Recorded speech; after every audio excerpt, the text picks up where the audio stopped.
Hi guys, for this talk I've chosen to speak about dealing with unanswered prayers, and obviously this is a huge topic which would take a lot longer than 5 minutes to fully unpack, and I am by no means an expert, but I wanted to share a few things that I found really helpful. So, I'm going to tell you a story. When I was younger, I used to always get hungry just before tea time. And my favourite food was, and probably still is, chocolate. And I'd always want to snack on chocolate, but my mum wouldn't allow me to before dinner because, I wouldn't have my appetite. I'm sure lots of you have been told that too. And at the time, from my perspective back then, she was a bad mother and it was so unfair and mean that she wouldn't let me. But obviously looking back now, I can see that it was the right thing to do because I needed to have room for the healthy food that I needed to grow.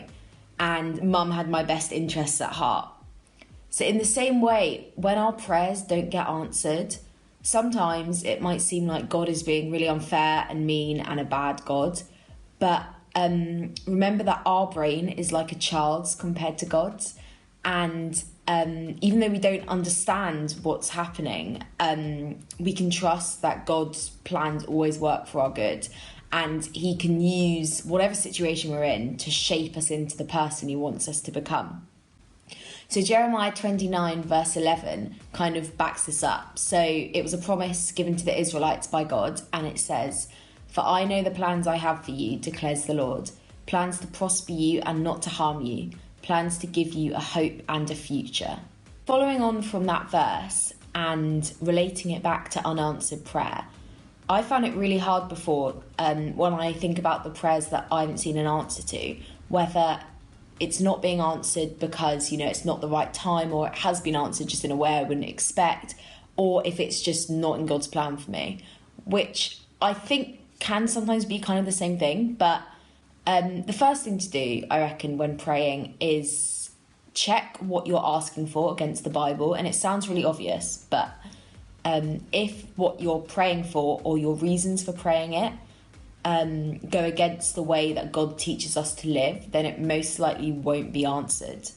And then for all the others that, kind of pass the Bible check, John 15 verse 7 says, "If you remain in me and my words remain in you, ask whatever you wish and it will be done for you." So kind of the "if you remain in me and my words remain in you" bit is quite tricky to get your head around. But like everything to do with relationship with God, there isn't really a shortcut. But the more time we spend praying, reading the Bible and getting to know God, the more on the same page you become. And I am by no means there. I don't think anyone's fully on the same page as God, because then they'd be God. But the more time you spend with God, you'll understand his plans better, and your desires and his desires for your life will become one. So you'll be more inclined to pray for the things that are part of the plan. So for example, do you and someone you're really close to ever finish each other's sentences, or what they're going to say before they even say it sometimes? I guess it's a little bit like that as you grow in your relationship with God. So the last thing I want to say is to just keep praying for things big and small. Just because prayers haven't been answered yet doesn't mean they won't be. Prayer does change things, and we see that all throughout the Bible and even modern day. And even though sometimes it might take longer than we'd expect or want, prayer works, so keep going. This has really affected me because I remember once in small groups we were talking about an example of a time when we'd seen an answer to prayer, and I actually couldn't think of any because I was so consumed by the big things I was praying for, some of them for years, that hadn't been answered, that I wasn't praying for the little things in my everyday life anymore. But there's no point getting frustrated with God for not answering prayers if you're not giving him a chance to. 1 Thessalonians 5:17 says, "Pray without ceasing." And I know that I certainly was not doing that.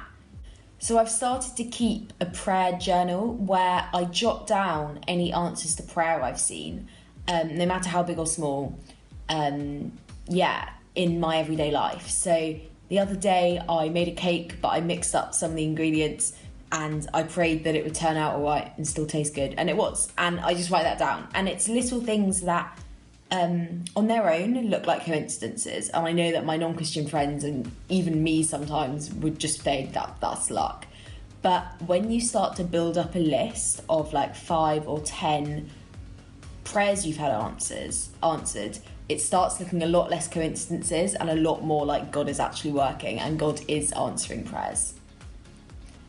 So yeah, I just want to leave you with this verse from Romans 8:28, which I think is really encouraging when you don't see the answer to prayer that you were hoping. So it says, "We know that in all things God works for the good of those who love him, who have been called according to his purpose."